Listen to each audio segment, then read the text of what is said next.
हरे कृष्ण कृष्ण कृष्ण हरे हरे, हरे राम राम राम हरे हरे, हरे कृष्ण कृष्ण कृष्ण हरे हरे, हरे राम राम राम हरे हरे। ओम अज्ञानतिमिरान्धस्य ज्ञानाञ्जनशलाकया चक्षुरुन्मिलितं येन तस्मै श्री गुरवे नमः। श्री चैतन्य मनोभीष्टं स्थापितं येन भूतले स्वयं रूप कदा मह्यं ददाति स्वपदान्तिकम्। वन्देऽहं श्रीगुरो श्रीयुतापदकमलं श्रीगुरून् वैष्णवांश्च श्रीरूपं सागरजातं सहगण रघुनाथान्वितं तं सजीवं साद्वैतं सावधूतं परिजनसहितं कृष्ण चैतन्य देवं श्रीराधाकृष्णपादान् सहगण ललिता श्रीविशाखान्वितांश्च। नमः ओं विष्णुपादाय कृष्णपृष्ठाय भूतले श्रीमते भक्तिवेदांत स्वामी नीति नामिने। नमस्ते सारस्वते देवे गौरवाणी प्रचारिणे निर्विशेष शून्यवादी पाश्चात्य देश तारिणे। जय श्री कृष्ण चैतन्य प्रभु नित्यानंद श्री अद्वैत गदाधर श्रीवासादि गौर भक्त वृंद। हे कृष्ण करुणा सिंधु दीन बंधु जगतपते गोपेश गोपिका कांत राधा कांत नमोस्तुते। तप्त कांचन गौरांगी राधे वृंदावनेश्वरी वृषभानुसुते देवी प्रणमामि हरिप्रिये। जय श्री कृष्ण चैतन्य प्रभु नित्यानंद श्री अद्वैत गदाधर शिवासादि गौर भक्त वृंद। हरे कृष्ण कृष्ण कृष्ण हरे हरे, हरे राम राम राम हरे हरे। हरे कृष्ण हरे कृष्ण। भक्तिशास्त्रीच्या या पुढच्या धड्यामध्ये धडा क्रमांक 12 लेसन 12 यामध्ये उपस्थित सर्व भक्तांचं हार्दिक स्वागत आहे। आज आपण सुरू करणार आहोत भगवद्गीता अध्याय 3 कर्मयोग आणि श्लोक क्रमांक 1 ते 9 आपण पाहणार आहोत। तर भगवद्गीतेचा हा जो 3रा अध्याय आहे याचं संपूर्ण अध्यायाचं क्लासिफिकेशन म्हणजे त्याच्यात जे श्लोक आहेत त्याचं वर्गीकरण अशा पद्धतीने आपल्याला करता येईल की श्लोक क्रमांक 1 आणि 2 म्हणजे विहित कर्म की वैराग्य अशी पृच्छा आहे। श्लोक क्रमांक 3 ते 9 म्हणजे निष्काम कर्मयोग सांगण्यात आलेला आहे आणि 10व्या श्लोकापासून ते 16व्या श्लोकापर्यंत कर्मकांडापासून कर्मयोगापर्यंत कसं उन्नत व्हायचं याबद्दल भगवंत मार्गदर्शन करतायत। आणि योग्य उदाहरणासाठी निष्काम कर्मयोग श्लोक संख्या 17 ते श्लोक संख्या 35 पर्यंत निष्काम कर्मयोगाचं वर्णन करण्यात आलेलं आहे आणि काम आणि क्रोध यापासून सावध व इंद्रिय निग्रह कसा करायचा याबद्दलचं विवरण 36व्या श्लोकापासून ते 43व्या श्लोकापर्यंत करण्यात आलंय। तर हा संपूर्ण अध्यायाचं वर्गीकरण श्लोकांचं या पद्धतीने करण्यात आलेलं आहे। तर क्लोजबुक एक्झाम तयारी प्रश्न क्रमांक 34 आणि 35 ह्या धड्यामध्ये आपल्याला पाहायचे आहेत आणि टॉपिक आहे योगा लॅडर म्हणजे योगाची शिडी। पहिल्या श्लोकापासून ते 6व्या श्लोकापर्यंत योगा लॅडरचं वर्णन करण्यात येईल आणि हा जो 34वा प्रश्न जो आहे तर तो प्रश्न असा आहे की काही वेळेस कृष्ण भावनेबद्दल गैरसमज केला जातो तो कसा काय आणि याचं उत्तर आपल्याला पहिल्या श्लोकात मिळणार आहे। तर ते तुम्ही शोधायचं आहे आणि 35वा श्लोक जो आहे ना 35वा प्रश्न तर तो 35वा प्रश्न असा आहे की तदेकम वद या शब्दाचा अर्थ स्पष्ट करून सांगायचा आहे आणि दुसऱ्या श्लोकामध्ये याचं उत्तर तुम्हाला मिळणार आहे। तर हे दोन्हीही बऱ्यापैकी वैचारिक प्रश्न आहेत तर तुम्ही याचा व्यवस्थित होमवर्क तयार करायचा आहे। तर पहिल्या श्लोकापासून आपण सुरुवात करूया।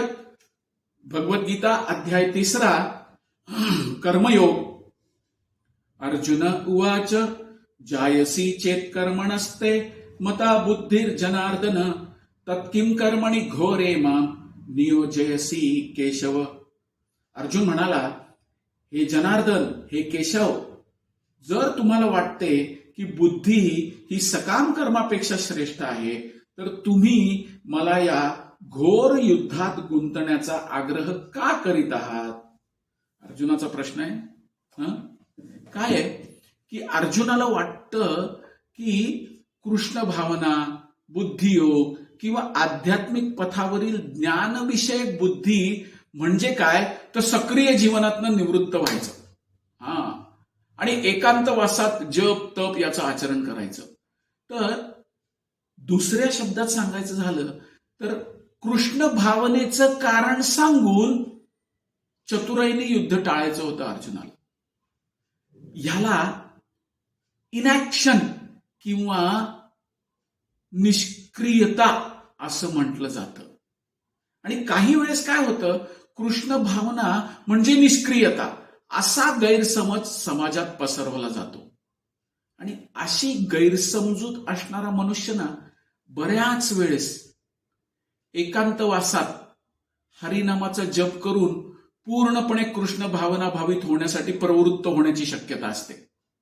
कारण काय, अशा ठिकाणी अज्ञानी लोकांकडून एखाद्याला केवळ पोकळ असा मान सन्मान प्राप्त होईल. परंतु वॉर्निंग आहे, कृष्ण भावनेच्या तत्वज्ञानात पारंगत झाल्याशिवाय एकांत स्थळी पवित्र हरिनामाचा जप करणं उचित नाही.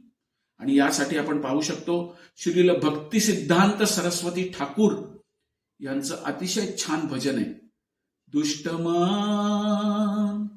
तुम्ही किसे एर वैष्णव. हे भजन तुमच्यासाठी होमवर्क आहे. हे भजन तुम्ही शोधून काढायचं आहे वैष्णव सॉन्ग बुक मधनं. हे संपूर्ण भजन वाचायचं आहे, त्याचा अर्थ वाचायचा आहे आणि समजून घ्यायचंय की कशा पद्धतीने कृष्ण भावना म्हणजे सगळ्या क्रियांचा त्याग करायचा आणि एकांत स्थळी जाऊन भजन करायचं, हे कसं चुकीचं आहे हे तुम्ही होमवर्क मध्ये करायचंय. आता आपण पाहू प्रामाणिक शिष्य. तर प्रामाणिक शिष्य म्हणून त्यांनी अर्जुनाने ही गोष्ट काय केली तर कृष्णांसमोर मांडली आणि त्याच्यासाठी आचरणीय अशा उचित मार्गाबद्दल प्रश्न केला. याचंच उत्तर भगवान श्रीकृष्णांनी कृष्ण भावना भावित कर्म किंवा कर्मयोगाचं विस्तृत वर्णन या संपूर्ण 3ऱ्या अध्यायामध्ये केलंय. आता आपण पाहूया 2 नंबरचा श्लोक, दुसरा श्लोक. दुसऱ्या श्लोकामध्ये अर्जुन कंटिन्यूड आहे. व्यामिश्रेणेव वाक्येन बुद्धिं मोहयसीव मे तदेकं वद निश्चित्य येन श्रेयो हमाप्नुयान.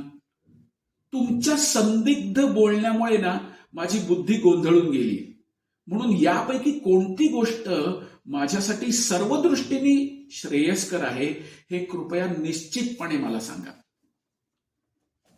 काय आहे की प्रभुपादांनी जे तात्पर्य दिलंय ना या दुसऱ्या श्लोकाच्या संदर्भात, ते आपण वाचणं खूप आवश्यक आहे, गरजेचं आहे.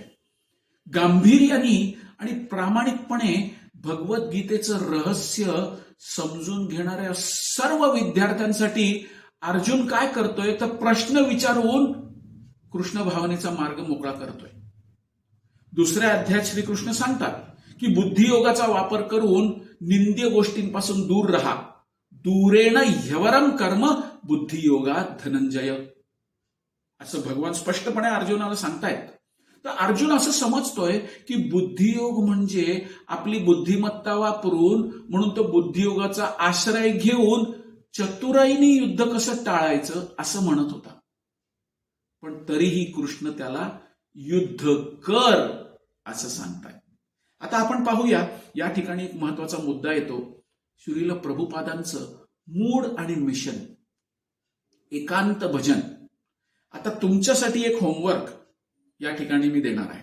तो होमवर्क असा आहे की मागे जे मी तुम्हाला सांगितलं मागच्या श्लोकामध्ये, श्रील भक्ती सिद्धांत सरस्वती ठाकूरांचं दुष्ट मन तुम्ही किसे एर वैष्णव हे भजन शोधून काढलं असेल तुम्ही किंवा काढायचंय, तर एकांत स्थळी भजन यावर तुम्ही आपलं मत लिहायचं आहे. एकांत स्थळी भजन चांगलं की वाईट. अर्जुन कृष्ण भावनेचं कारण सांगून युद्ध टाळण्याचा प्रयत्न करतोय. आणि नवीन नवीन भक्तीत आलेले जे असतात ना साधक, ते सुद्धा कधीतरी म्हणतात नाही मी आज दिवसभर 64 माळा जप करणार आहे. म्हणून ते काय करतात, सगळी कामधाम सोडून देतात, आपलं नियत कर्म जे असतं ते सगळं सोडून आणि एकांत स्थळी कुठेतरी जाऊन भजन करण्याचा प्रयत्न करतात. श्रील प्रभुपाद याचं खंडन कसं करतात आणि ते शास्त्राचं उदाहरण देतात. परम दृष्ट्वा निवर्तते. आणि हे असे जे तथाकथित नवशिके भक्त असतात ना, हे सेवेपासनं पळ काढण्याचा प्रयत्न करतात. आणि कारण काय देतात? मी आज 128 माळा, मी 64 माळा जप करणार आहे. हे कसं चुकीचं आहे? हा तुमच्यासाठी होमवर्क आहे. काय आहे की कृष्ण भावनेचा आधार घ्यायचा आणि स्वतःची जबाबदारी टाळायची. या प्रकाराबद्दल तुम्ही तुमचं मत स्पष्ट ठेवायचं. हा तुमच्यासाठी हो. आणि तुम्ही काय उत्तर लिहिलं हे तुमच्या ग्रुप कोऑर्डिनेटरकडे सोपवायचंय. ते उत्तर मी पाहणार आहे आणि त्यानंतर मग आपण ठरवू की तुम्ही काढलेलं उत्तर योग्य आहे का नाही ते. ठीक आहे. तर पुढे जाऊया. 3 नंबरचा श्लोक. आता या ठिकाणापासून भगवान बोलायला सुरुवात करताय. श्री भगवान वाच लोकेस्मिन् द्विविधा निष्ठा पुरा प्रोक्ता मया नघ ज्ञानयोगेन सांख्यानाम कर्मयोगेन योगिनाम. श्री भगवान म्हणाले, हे निष्पाप अर्जुना, मी यापूर्वीच सांगितले आहे की आत्मसाक्षात्कारासाठी प्रयत्न करणाऱ्या मनुष्यांचे 2 वर्ग आहेत. काही जणांचा तात्विक तर्काद्वारे अर्थात ज्ञानयोगाद्वारे आणि इतरांचा भक्तिपूर्ण सेवेद्वारे आत्मसाक्षात्कारी होण्याकडे कल असतो. तर ह्याचं जे तात्पर्य श्रील प्रभुपादांनी दिलंय हे अतिशय महत्वाचं तात्पर्य आहे. कर्म आणि ज्ञानस्तर. तर कर्मस्तरावर कार्य करणे याचा पाठपुरावा करण्यात येतो आणि ज्ञानस्तर म्हणजे एखादा व्यवस्थितपणे शुद्ध झालेला असतो आणि कर्म करण्यापासून अनासक्त झालेला असतो. आता आपण पाहूया सांख्ययोग आणि तार्किक तत्वज्ञान. आता सांख्ययोग म्हणजे काय? ज्याला अनालिटिकल स्टडी असं म्हटलं जातं. आत्मा आणि प्रकृतीच्या स्वरूपाचं पृथक्करणात्मक ज्ञान, म्हणजे अतिशय त्याचं अनालिसिस करायचं आणि ज्ञान प्राप्त करायचं. आता दुसरा मुद्दा येथे उपस्थित असा होतो की ज्या लोकांची तर्क करून प्रायोगिक ज्ञान आणि तत्वज्ञान यांच्या साहाय्याने सर्व ज्ञान प्राप्त करण्याची प्रवृत्ती आहे, त्यांच्यासाठी सांख्ययोग आहे. आणि आपण पाहू बुद्धियोग किंवा कृष्ण भावना म्हणजे काय. बुद्धियोग म्हणजे पूर्णपणे परमेश्वरावर, श्रीकृष्णांवर विसंबून राहणे. आणि बुद्धियोग किंवा कृष्ण भावनेच्या तत्वानुसार कर्म केल्याने काय होतं, तर मनुष्याची कर्मबंधनातनं सुटका होते. आता पाहू, हे जे दोन्ही योग आपण पाहिले ना, हे दोन्हीही परस्पर पूरक योग आहेत आणि दोन्ही प्रकारचे योगाचे अंतिम ध्येय सुद्धा श्रीकृष्णच आहे. आता हीच संपूर्ण पद्धती म्हणजे परमात्म्याच्या संबंधात असणारी आत्म्याची मूळ स्वरूप स्थिती जाणणं, हा याच्या मागचा उद्देश आहे. आता आपण काय करायचं, तर आपल्यासाठी होमवर्क आहे. होमवर्क काय आहे?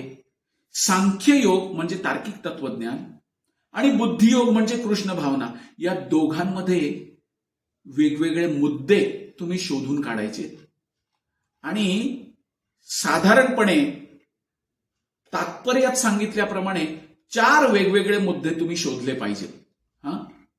तर एक टेबल बनवायचं तुम्ही. त्या टेबलमध्ये एका बाजूला सांख्ययोग म्हणजे तार्किक तत्वज्ञान आणि दुसऱ्या बाजूला बुद्धियोग म्हणजे कृष्ण भावना.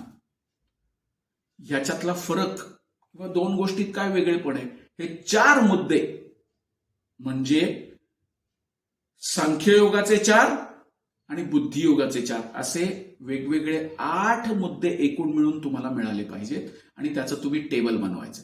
हे टेबल कसं बनवायचं, तर या संदर्भात जे पॉइंट्स आहेत ते मी तुम्हाला सांगतो. त्यानंतर तुम्ही ते टेबल बनवायचं. प्रभुपादांनी आपल्याला सगळ्यांना ऑलरेडी सांगितलेलंच आहे, ते मी फक्त स्पष्ट करतोय तुम्हाला.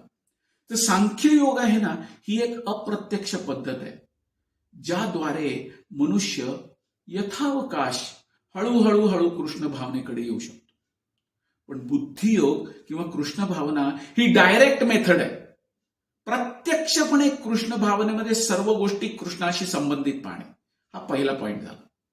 दुसरा पॉइंट काय आहे की सांख्ययोगी जे आहेत ना ते स्वतःच्या मर्यादित बळावर अवलंबून असतात. ज्या लोकांची तर्क करून प्रायोगिक ज्ञान आणि तत्वज्ञान यांच्या साह्याने सर्व ज्ञान प्राप्त करण्याची प्रवृत्ती आहे ना, त्यांच्यासाठी सांख्ययोग आहे. आणि बुद्धियोग म्हणजे काय आहे किंवा कृष्ण भावना म्हणजे पूर्णपणे परमेश्वरावर विसंबून राहणे. आणि या प्रकारे सर्व इंद्रियांना सहजपणे संयमित केलं जाऊ शकतं. आता सांख्ययोग जे आहे ना त्याच्यामध्ये पॉइंट असा आहे की यशाची गॅरंटी नाही. अंतिम गंतव्याला तुम्ही पोचाल का नाही याची गॅरंटी नाहीये. कारण योगाची पूर्णता सुद्धा साध्य होणं कठीण आहे. पण बुद्धियोग किंवा कृष्ण भावना म्हणजे काय, 100% गॅरंटेड मार्ग आहे. कारण कृष्णाची आणि आध्यात्मिक गुरूंची कृपा यांनी सामर्थ्य प्राप्त होतं, कर्मबंधनातनं सुटका होते आणि या पद्धतीमध्ये काहीच दोष नाहीये. हे आपण ऑलरेडी पाहिलंय दुसऱ्या अध्यायातल्या 39 आणि 40व्या श्लोकात. तो संदर्भ तुम्ही काढून बघायचा आणि त्याप्रमाणे इथे मुद्दा या टेबलमध्ये तुम्ही लिहायचा. आणि आपण पाहू की सांख्ययोग म्हणजे विहित कर्माद्वारे प्राथमिक शुद्धीकरण होणं आवश्यक असतं. कारण तत्वज्ञानात्मक प्रक्रियेने इंद्रियांच्या शुद्धीकरणावर हा मार्ग अवलंबून असतो. त्यामुळे शुद्धीकरणासाठी विशेष प्रयत्न करावे लागतात. आता आपण पाहू बुद्धियोग किंवा कृष्ण भावना. ध्येय आणि मार्ग हे दोन्ही एकच आहेत. अभिध्येय आणि प्रयोजन हे दोन्ही एकच असल्यामुळे कृष्ण भावनेचा मार्ग हा अधिक चांगला आहे. कारण कृष्ण भावना हीच मुळात सेल्फ शुद्धीकरण करणारीच प्रक्रिया आहे आणि प्रत्यक्ष भक्तिपूर्ण सेवेद्वारे उदात्त आहे आणि सहज सुलभ आहे. हा याचा ऍडव्हान्टेज. तर हे तुमच्यासाठी मी होमवर्क सांगितलेला आहे आणि मी सांगितल्याप्रमाणे तुम्ही टेबल बनवणार आहात. आता ह्याच्यातनं आकलन काय, अंडरस्टँडिंग काय, तर तत्वज्ञान विरहित धर्म ही केवळ एक भावना किंवा धर्मांधता आहे. आणि धर्मविरहित तत्वज्ञान म्हणजे केवळ मानसिक कल्पना आहे. आता फॅनाटिक किंवा धर्मांध लोकांची उदाहरणं तुम्ही शोधायची आहेत आणि तो तुमचा होमवर्क आहे. आणि अशी फॅनाटिक किंवा धर्मांध लोक आहेत ना, अशी लोक जर तुमच्या समोर आली तर अशा लोकांना तुम्ही हँडल कसं करा, हा पण एक तुमच्यासाठी होमवर्क आहे. त्याचबरोबर सहजिया मनोवृत्तीचं वर्णन करायचं. चीप म्हणजे भगवंतांच्या लीलांना अतिशय खालच्या स्तरावर आणून ठेवणं आणि माझ्यात सुद्धा तेच भाव आहेत हे प्रकट करून भगवंतांनी ज्या लीला केल्या त्या लीला स्वतः करण्याचा प्रयत्न करणं, याला सहजिया मनोवृत्ती म्हणतात. त्यांचं वर्णन करायचं आणि हे लोक असं का वागतात हे कारण शोधून काढायचं. काय आहे की भगवद्गीतेच्या दुसऱ्या अध्यायातल्या 39वा श्लोक आणि 61वा श्लोक, कर्म आणि ज्ञान हे जी शिडी आहे ना योगाची, याच्या 2 दांड्या आहेत आणि त्या निष्ठावर आधारित त्याचं उत्तर तुम्ही द्यायचं. तर तुमच्यासाठी या श्लोकामध्ये खूप मोठा होमवर्क आहे. पुन्हा हे निरूपण ऐका आणि हा होमवर्क पूर्ण करा. म्हणजे हा तिसरा श्लोक जो आहे हा योग्य रीतीने आपल्याला समजायला मदत होईल. आता आपण पाहूया 4था श्लोक. न कर्मणामनारंभा नैष्कर्म्यं पुरुषोष्णुते न च संन्यासनादेवं सिद्धिं समधिगच्छति. केवळ कर्म न करण्याने मनुष्य कर्मबंधनातून मुक्त होऊ शकत नाही, तसंच केवळ संन्यास घेतल्याने सुद्धा मनुष्य सिद्धी प्राप्त करू शकत नाही. अर्जुनाची चांगल्या पद्धतीने समजूत काढतायत भगवंत. आता या ठिकाणी हा मुद्दा महत्वाचा आहे की संन्यासाचा स्वीकार कधी केला पाहिजे. काय भौतिकवादी मनुष्य आहे ना, हृदय पवित्र करण्यासाठी नेमून दिलेल्या विहित कर्माचं पालन करून जो शुद्ध झालेला आहे ना, तेव्हाच एखादी व्यक्ती संन्यास स्वीकारू शकते. आता पाहू विहित कर्मांचा उद्देश काय. तर हृदय पवित्र करण्यासाठी विहित कर्माचं पालन करून शुद्ध होणं हे आवश्यक आहे. शुद्धतेशिवाय आकस्मिकपणे म्हणजे असं मनात आलं म्हणून अंगात भगवी वस्त्र घातली, एक दांडा घेतला हातामध्ये आणि कुठेतरी केदारनाथ बद्रीनाथला निघून गेलो, गुहेमध्ये राहायला सुरुवात केली, अशा रीतीने डायरेक्ट चौथ्या आश्रमाचा स्वीकार करून सिद्धी कधी प्राप्त होणार नाहीये. प्रायोगिक तत्वज्ञानी लोकांनुसार केवळ संन्यास आश्रम स्वीकारला किंवा सकाम कर्मात्म निवृत्त झाल्याने मनुष्य त्वरित नारायणाप्रमाणे होतो हा चुकीचा समज आहे. आणि श्रीकृष्ण या तत्वाला कधीही मान्यता देत नाहीत. या श्लोकात भगवान स्पष्ट करतात. हृदय शुद्धी झाल्याशिवाय संन्यास काय करतो तर समाजाच्या व्यवस्थेमध्ये गोंधळ निर्माण करतो. कारण अशा पद्धतीने हे लोक जे तडकाफडकी धर्मांध फॅनाटिक लोक अंगात भगवी वस्त्र घालतात, दांडा घेतात आणि संन्यास घेतला म्हणून डिक्लेअर करून हिमालयात निघून जातात ना, हे लोक ना समाजामध्ये केवळ गोंधळ निर्माण करतात आणि त्यांना कुठल्याही प्रकारची सिद्धी कधीही प्राप्त होऊ शकत नाही. या संदर्भात श्लोक आहे, श्रुती स्मृती पुराणादी पंचरात्रिकीम विधीम विना ऐकांतिकी हरेर भक्तीर उत्पातायैव कल्पते. समाजामध्ये हे लोक केवळ उत्पात माजवतात. म्हणून हृदयाचं शुद्धीकरण ही फार महत्वाची प्रोसेस भगवान इथे सांगतायत. श्लोक क्रमांक 2 अध्यायातला 40वा श्लोक काढायचा आणि त्याचा संदर्भ पाहायचा. काय या संदर्भात एक छान उदाहरण प्रभुपाद आपल्याला देतात. एखाद्याला खोकल्याची उबळ येते, खोकल्याची सारखी उबळ येते आणि त्यांनी जबरदस्तीने ती उबळ दडपण्याचा प्रयत्न केला ना, तर ही अशी दडपशाही आहे ना, ही अक्षम्य आहे, याला क्षमा नाहीये. खोकल्याची जी तीव्र उबळ आहे ना, ही जास्त काळ मनुष्य दडपू शकत नाही. त्याने काय होईल, हा जो खोकला आहे ना, हा अंतर्गत रूपात आणखीन वाढत जाईल. तर हा जो खोकल्याचा जो रुग्ण आहे ना, त्याची जी समस्या आहे ना, ही बाहेरनं दडपून प्रॉब्लेम सॉल्व्ह होणार नाहीये. तर ही कशामुळे निर्माण झालीये, तर जंतू संसर्ग झालाय त्याला, आणि जंतू संसर्गामुळे ही उबळ आतनं येतेय. मग बाहेरनं दडपून ती खोकला जाईल का? नाही जाणार आहे. हे जे अंतर्गत झालेलं जंतूंचं संक्रमण आहे ना, हे संक्रमण त्याला खोकला करण्यासाठी प्रवृत्त करतंय. मग बाह्य दडपशाहीनी हा खोकला कधी बरा होणार नाही, तो अजून वाढत जाईल. तर ह्या इच्छा ज्या आहेत ना, या कृत्रिमरित्या दडपण्याचा प्रयत्न केला की असंच घडतं. काय आहे, बाह्य अभिव्यक्ती दडपण्यासाठी व्यस्त असताना ज्यांनी असं मानलंय की जगाचा त्याग केला की आपल्याला मुक्ती मिळेल, कधीही मिळणार नाही. हे खोकला दडपण्यासारखं आहे. आणि भौतिक दृष्ट्या अडकलेल्या लोकांसाठी ही समस्या अशी नाही की ते भौतिक जगतात बाह्यरित्या गुंतलेले. भौतिक इच्छेद्वारे आंतरिक चालना त्यांना मिळतीये. त्यामुळे लैंगिक तृप्ती करण्याची इच्छा, याची प्रेरणा त्यांना आतनं मिळतीये. त्यामुळे मोह हा कायमस्वरूपी राहणार आहे. बाहेरनं किती दडपण्याचा प्रयत्न केला तरी या मोहातनं आपण सुटका आपली होऊ शकणार नाहीये. म्हणून काय होतंय, भगवद्गीता आपल्याला वॉर्निंग देते.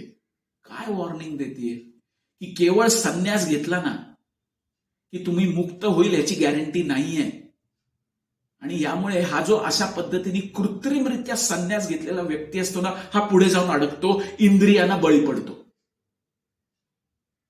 तर अतिशय महत्वाचा मुद्दा आहे की शुद्धीकरण, प्रॉपर आंतरिक चालनेचं शुद्धीकरण झाल्याशिवाय ना मनुष्य कधीही शांत होऊ शकणार नाही. यासाठी हे प्रभुपादांनी खोकल्याचं उदाहरण दिलं, अतिशय समर्पक उदाहरण दिलेलं. तर या श्लोकातनं हा अतिशय महत्वाचा मुद्दा प्रभुपाद आपल्याला सांगतायत.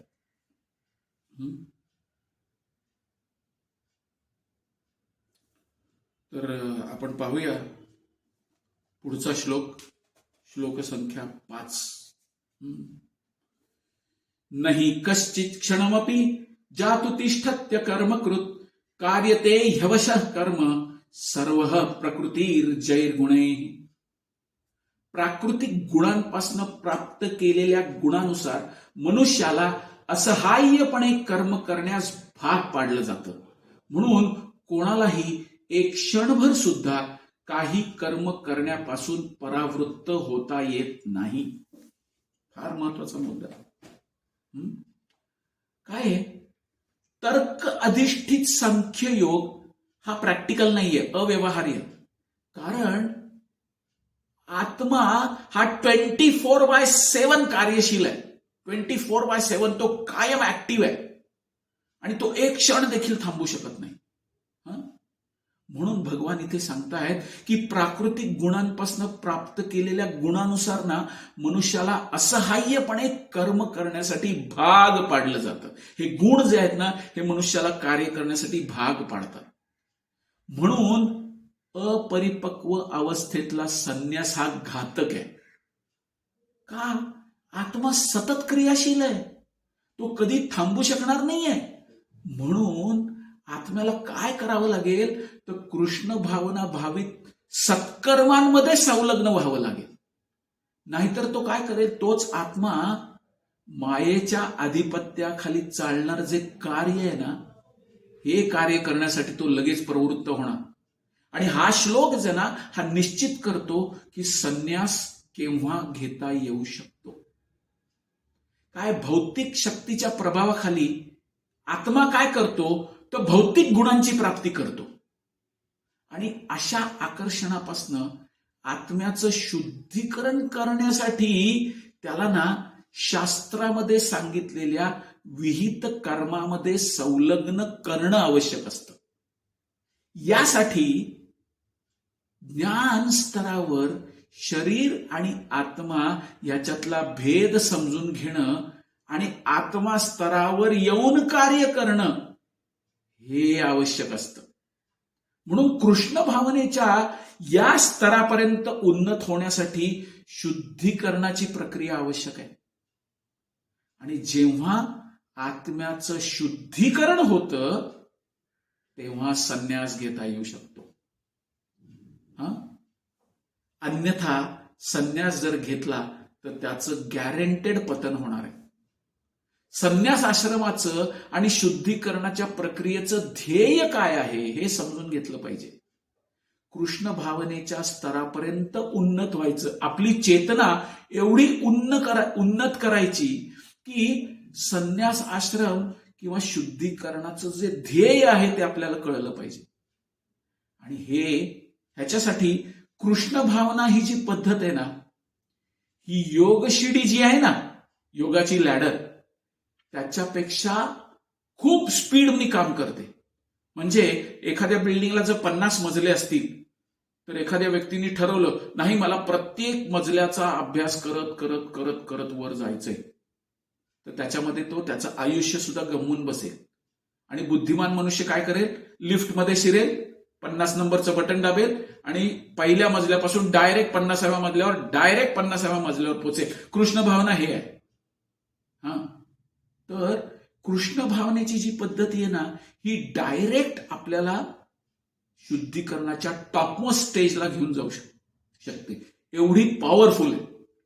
आणि ह्यासाठी एखाद्या भक्ताच्या, वैष्णवाच्या, भगवान श्रीकृष्णांच्या संपर्कात जर एखाद्या व्यक्ती आला ना तर त्याच्या शुद्धीकरणाची प्रक्रिया एकदम फास्ट होऊन जाते. 1-1.5 वर्षात तो एकदम समजायला लागतो की काय योग्य आणि काय अयोग्य येते. नाहीतर योगी वगैरे असतात ना, वर्षानुवर्ष दशकानुदशक हे जाऊन तपस्या करत बसतात तरी त्यांना कळत नाही काय योग्य आणि काय अयोग्य आहे. हा याचा ऍडव्हान्टेज आहे. यासाठी कृष्ण आपल्याला या ठिकाणी मार्गदर्शन करतात या 5व्या श्लोकामध्ये. पाहूया 6वा श्लोक. एकदम महत्वाचा श्लोक आहे. कर्मेंद्रियाणि संयम्य यास्ते मनसा स्मरन् इंद्रियार्थान विमूढात्मा मिथ्याचारस उच्यते.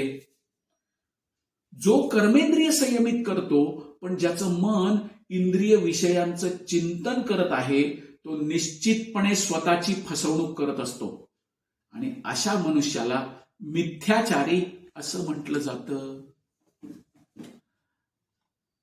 ढोंगी लोकांची लक्षणं या ठिकाणी सांगण्यात आलेली की ढोंगी लोक काय करतात, ध्यानस्थ बसल्याचा देखावा करतात आणि असं ध्यान लावून बसतात एकदम शांत. पण त्यांचं मन असतं ना हे आतमध्ये, हे कसं भोगायला मिळेल, ते कसं भोगायला मिळेल, हे केव्हा खाऊ, ते केव्हा खाऊ, या गोष्टीचा कसा भोग घेऊ, याचंच चिंतन करत असतं. हे ढोंगी लोकांचं लक्षण आहे. आणि त्याचं हे जे ध्यानाचा जो दिखावा आहे ना, याला कवडी मात्राची किंमत नसते. का? कारण मनामध्ये इंद्रिय उपभोगाचं कायम चिंतन चालू असतं. त्यामुळे त्यांच्याकडे जे ज्ञान आहे ना त्याला कवडी मोलाची किंमत नसते. आणि काय होतं पुढे जाऊन, भगवंतांची जी मायाशक्ती आहे ना, या अशा पापी मनुष्याचं ज्ञानाचं जे फळ आहे ना ते मायाशक्ती त्याच्याकडनं काढून घेते. थोडे दिवस तो लोकांना उल्लू बनवण्याचा प्रयत्न करेल, पण थोड्या दिवसानंतर लोकांना सत्य काय ते कळून येईल. अशा पद्धतीने काय होतं, माया त्याच्यावर अटॅक करते. का तर हे लोक जे असतात ना हे लुच्चे लोक असतात. कारण का, हे ढोंगी लोक जे असतात ना ते त्यांच्या फाजील अनुयायांना फसवण्यासाठी कधी कधी काय करतात, शुष्क किंवा सुक्या अशा ब्रह्मज्ञानावर प्रवचन द्यायला सुरुवात करतात. मी योगी असल्याचा दिखावा करण्याचा प्रयत्न करतात, पण मनामध्ये त्यांच्या काय चालू असतं, या गोष्टीचा भोग कसा करायला मिळेल, त्या गोष्टीचा भोग कसा करायला मिळेल, म्हणजे विषयांच्या शोधात कायम त्यांचं मन असतं. आता काय आहे की त्यांनी काय जाणलं पाहिजे, तर इंद्रिय तृप्ती करता मनुष्य आपल्या कुवतीपणा म्हणजे कुवत त्याची जी आहे त्याच्याप्रमाणे कोणत्याही आश्रमाचं पालन करू शकतो. आणि जर त्यांनी त्या त्या आश्रमांना अनुलक्षून म्हणजे करस्पॉन्डिंग असणाऱ्या नीती नियमांचं जर पालन केलं ना तर जीवन शुद्ध करण्याच्या मार्गावर तो यथावकाश प्रगती करू शकतो. तर या संदर्भामध्ये ईशोपनिषद श्लोक 12 हा तुमच्यासाठी होमवर्क आहे की फसवणारे, धर्मध्वजी, ढोंगी, लुच्चे धार्मिक याची उदाहरणं या श्लोकात दिलेली आहेत. म्हणून महाप्रभू आपल्याला सांगतात की आपली सामाजिक स्थिती जी आहे ना त्याप्रमाणे राहायचं, त्याच्यात कुठल्याही प्रकारचा धोका नसतो. जर मी गृहस्थ आहे ना तर मी गृहस्थासारखा राहीन, मी ब्रह्मचारी आहे तर मी ब्रह्मचार्यासारखा राहीन, मी वानप्रस्थ आहे मी वानप्रस्थासारखा राहीन. याच्यामध्ये कुठल्याही प्रकारचा धोका नाही राहत. का तर प्रत्येक आश्रमाला एक एक प्रकारची मुभा देण्यात आलेली आहे. त्यामुळे त्याला विशेष कष्ट न करता त्याचा आश्रम आरामशीररित्या पार करता येतो. याच्यावर तुम्ही सगळ्यांनी चर्चा करायची. हा एक होमवर्क आहे तुमच्यासाठी. ठीक आहे. तर 6व्या श्लोकातनं आपल्याला हा बोध होतो, शिकवण प्राप्त होते श्रील प्रभुपादांमुळे. पाहूया 7वा श्लोक. यस्त्विंद्रियाणि मनसा नियम्यारभतेर्जुन कर्मेंद्रियैः कर्मयोग असक्तः स विशिष्यते. या उलट जर एखादी प्रामाणिक व्यक्ती मनाद्वारे इंद्रियांना संयमित करण्याचा प्रयत्न करीत असेल आणि आसक्ती न ठेवता कर्मयोगाचा म्हणजे कृष्ण भावना भावित होण्याचा प्रारंभ करीत असेल तर ती व्यक्ती अधिक श्रेष्ठ आहे. प्रभुपादांनी एकदम छान तात्पर्यामध्ये सांगितलंय की जो प्रामाणिक मनुष्य कृष्ण भावनेचं पालन करतो ना तो निष्पाप लोकांना फसवण्यासाठी दिखाऊ अध्यात्मवादाचा स्वीकार करणाऱ्या पाखंडी माणसापेक्षा अतिशय चांगल्या स्थितीत आहे. कारण तो प्रामाणिक आहे, तो प्रामाणिकपणे कृष्ण भावनेचं पालन करतोय पण लोकांना फसवत नाहीये. मनुष्य जीवन हे संयमित जीवन व्यतीत करून आसक्ती न ठेवता आपण आपला व्यवसाय करू शकतो आणि आपली आध्यात्मिक प्रगती सुद्धा करू शकतो. काय आहे, पात्र ठरण्यापूर्वी त्वरित संन्यास घेणं ही एक प्रकारची सूक्ष्म इंद्रिय तृप्ती आहे. म्हणजे काय, माझ्याकडे पात्रता नाही आहे तरी मी संन्यास घेणार आहे. म्हणजे काय, पूजा, लाभ आणि प्रतिष्ठा याच्याद्वारे संतुष्ट होण्याचा प्रयत्न करणे. म्हणजे मी काय करणार, मी संन्यास आश्रम स्वीकार करणार, भगव्या रंगाची वस्त्र घालणार आणि लोकांमध्ये जाणार. म्हणजे काय होईल, लोक माझी पूजा करतील, त्यामुळे मला काहीतरी लाभ होईल आणि त्यामुळे माझी प्रतिष्ठा वाढेल. ह्यामध्ये तो माणूस अडकतो, जो व्यक्ती अपात्र आहे, त्यांनी संन्यास घेतला तर कृष्ण काय करतात, थट्टेनी या छद्मपानाचा विपर्यास करतात आणि कर्मयोगाच्या नियमाद्वारे शुद्धीकरणासाठी प्रामाणिक प्रयत्न कसे श्रेष्ठ आहेत हे दाखवून देत आहेत. आपण नेहमी आपल्या पातळीनुसार, आपल्या स्थितीनुसार वागलं पाहिजे आणि शुद्धीकरण केल्याशिवाय कधी उच्च पातळीचं अनुकरण करण्याचा प्रयत्न करायचा नाही.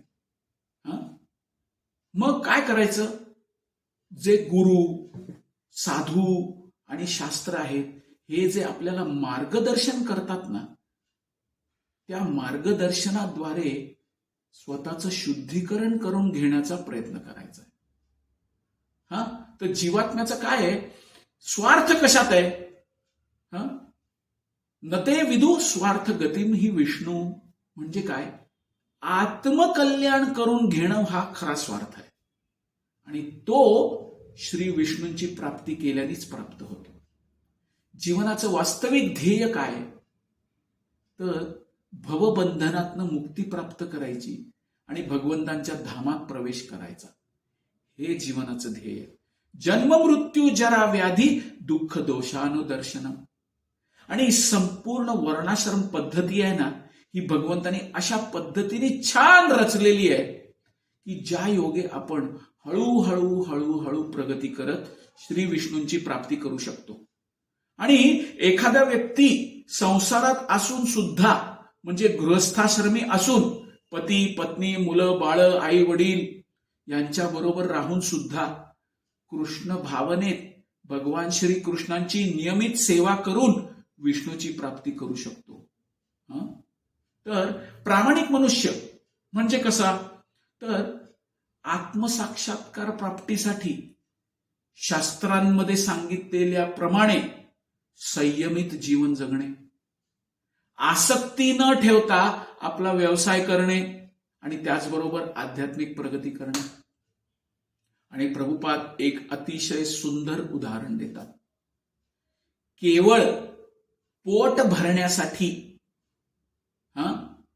ध्यानाचा दिखावा करणाऱ्या भोंदू योग्यापेक्षा रस्त्यावर झाडू मारणारा प्रामाणिक झाडू आलाय ना, तो त्याच्यापेक्षा कितीतरी पटीने श्रेष्ठ आहे, हे प्रभुपाद उदाहरण देतात आपल्याला. त्यामुळे मनुष्याने प्रामाणिक राहिलं पाहिजे, हा महत्वाचा आशय या श्लोकातून आपल्याला प्राप्त होतो. पाहूया 8 नंबरचा श्लोक, पुढचा श्लोक. या श्लोकामध्ये भगवान श्रीकृष्ण सांगतात, नियतम कुरु कर्मत्वम कर्मजायो ह्य कर्मणः शरीर यात्रा पिचते न प्रसिद्धेत अकर्मणः. तुझे नियत कर्म तू कर, कारण नियत कर्म करणं हे कर्म न करण्यापेक्षा श्रेष्ठ आहे. कर्म केल्या वाचून मनुष्य आपल्या शरीराचाही निर्वाह करू शकत नाही. तर भगवान श्रीकृष्णांची ही इच्छा होती की अर्जुनाने काय केलं पाहिजे, तर क्षत्रियांसाठी सांगण्यात आलेलं जे नियत कर्म आहे ना, ते त्यांनी केलं पाहिजे. शौर्य तेज धृतिर्दाक्ष युद्धे चाप्य पलायनम दानमीश्वर भावश्च क्षात्रकर्म स्वभावजन. क्षत्रियासाठी जे कर्म नेमून दिलेले ना, ते अर्जुनाने केलं पाहिजे, ही भगवंतांची इच्छा आहे. आता आपण पाहू, 2 प्रकारचे मिथ्याचारी असतात. एक भोंदू योगी, म्हणजे जे स्वतः उच्च कुलीन योगी असल्याचा दिखावा करतात, आणि मोठमोठे व्यावसायिक आध्यात्मिक जीवनातल्या प्रगतीकरता मी सर्वस्वाचा त्याग केलाय असा खोटा दिखावा करणारे भोंदूयोगी आणि व्यावसायिक कथाकार हे दोघेही मिथ्याचारी आहेत. काय आहे की धार्मिक कर्तव्यांचं पालन आहे ना, हे भौतिकतावादी मनुष्याचं हृदय जे आहे ना, ते हृदय हळूहळू हळू शुद्ध करून सर्व भौतिक दोषातनं त्याची मुक्तता करतं. विहित कर्मांचा उद्देश काय आहे की भौतिकतावादी मनुष्यानी हृदय पवित्र करण्यासाठी नेमून दिलेलं जे विहित कर्म आहे ना, केवळ त्याचं पालन केलं पाहिजे. आता पाहू आपण दोन प्रकारच्या मलिन प्रवृत्ती म्हणजे मळकट प्रवृत्ती कुठल्या आहेत. या प्रत्येक व्यक्तीमध्ये असतात, निश्चित असतात. कुठल्या प्रवृत्ती आहेत त्या? इंद्रिय तृप्ती करण्याची प्रवृत्ती आणि त्याचबरोबर जगावर प्रभुत्व गाजवण्याची प्रवृत्ती.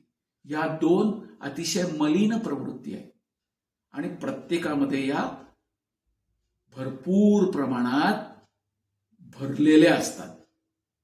तर उदरनिर्वाह करता तथाकथित त्याग करण्याला भगवान श्रीकृष्णांनी कधीच किंवा कोणत्याही शास्त्रांनी कधीच मान्यता दिलेली नाही. भौतिक प्रवृत्तींपासून शुद्धीकरण झाल्याशिवाय लहरी खातर आपलं विहित कर्माचा त्याग करणं हे अजिबात उचित नाहीये. मनुष्यानी कर्मसन्यास घेऊन दुसऱ्याच्या जीवावर राहून तथाकथित अध्यात्मवादी होण्याचा कधीही प्रयत्न करायचा नाही. हे चालणार नाही. हा महत्वाचा मुद्दा या श्लोकात सांगण्यात आलेला आहे. तर आपण पाहू पुढचा मुद्दा काय आहे. 9वा श्लोक. यज्ञार्थात कर्मणोऽन्यत्र लोकोऽयं कर्म बंधनः तदर्थं कर्म कौन्तेय मुक्तसंग समाचर. याच्यात भगवान श्रीकृष्ण सांगतायत श्री विष्णू प्रित्यर्थ म्हणून यज्ञ कर्म केलं पाहिजे, नाहीतर कर्म हे या भौतिक जगामध्ये बंधनास कारणीभूत ठरतं. म्हणून हे कौंतेय, तू आपल्या नियत कर्मांचे पालन श्री विष्णूंच्या संतोषार्थ कर आणि या प्रकारे तू नेहमी कर्मबंधनातून मुक्त राहशील. आता यज्ञ म्हणजे काय? तर यज्ञ म्हणजे श्री विष्णूंच्या संतोषाप्रित्यर्थ केलेलं कर्म म्हणजे यज्ञ. सर्व यज्ञ कर्म जी असतात ना, ही श्री विष्णूंच्या संतोषाप्रित्यर्थच असतात. शास्त्रांमध्ये सांगितलंय, वेदांमध्ये सांगितलंय, यज्ञो वै विष्णु. हेच सर्व वर्णाश्रम आश्रमाचं आणि धर्माचं ध्येय आहे. वर्णाश्रमाचारवता पुरुषेण परपुमान विष्णुराराध्यते असं विष्णू पुराणामध्ये स्पष्टपणे सांगण्यात आलेलं आहे. आता आपण पाहू कृष्ण भावना म्हणजे काय. हे एक यज्ञ कर्मच आहे. मनुष्यानी यज्ञ किंवा प्रत्यक्षपणे भगवान श्री विष्णूंची सेवा केल्याने एकच उद्देश प्राप्त होतो, श्री विष्णूंना संतुष्ट करणे. हे वर्णाश्रम धर्माचं ध्येय आहे. आता कृष्ण भावना भावित कर्म म्हणजे काय? कर्म करण्याची हीच महान कला आहे. आरंभी या मार्गामध्ये अत्यंत निपुण अशा मार्गदर्शनाची आवश्यकता आहे. म्हणून आपल्याला प्रामाणिक आणि प्रमाणित गुरु शिष्य परंपरेतनं आलेल्या गुरुचा आश्रय घेणं खूप आवश्यक आहे. आता आपण पाहू की कृष्ण भावनेचं व्यावहारिक आचरण काय. तर श्रीकृष्णांच्या प्रामाणिक भक्ताच्या निपुण म्हणजे एकदम स्किल्ड गायडन्स खाली सर्व सार जे आहे ना, हे मनुष्याने परिश्रमपूर्वक दक्षतेने कर्म केलं पाहिजे आणि इंद्रिय तृप्तीसाठी काहीही न करता केवळ श्रीकृष्णांच्या संतुष्टीसाठी केलं पाहिजे. हे केल्याने काय होईल, काय फायदे आहेत? कर्मबंधनापासून रक्षण होतं. कर्मबंधनात आपण गुरफटून पडत नाही. अशा प्रकारचं कार्य करणारा व्यक्ती कायम मुक्त अवस्थेत असतो. यथावकाश म्हणजे जसा जसा वेळ पुढे जाईल तसा तसा तो भगवंतांच्या दिव्य प्रेममयी सेवेप्रती उन्नत व्हायला सुरुवात होते.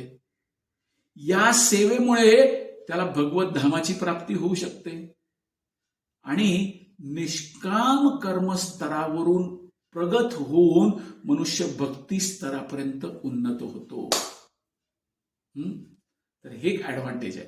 तर आपल्यासाठी आता होमवर्क हा आहे की भक्तांच्या संगतीमध्ये तुम्ही चर्चा करायची की कर्मकांड या स्तरावरून कर्मयोग या स्तरापर्यंत कसं उन्नत व्हायचं याच्यावर तुम्ही सगळ्यांनी चर्चा करायची. हा तुमच्यासाठी होमवर्क आहे. तर या ठिकाणी हा धडा संपन्न होतो.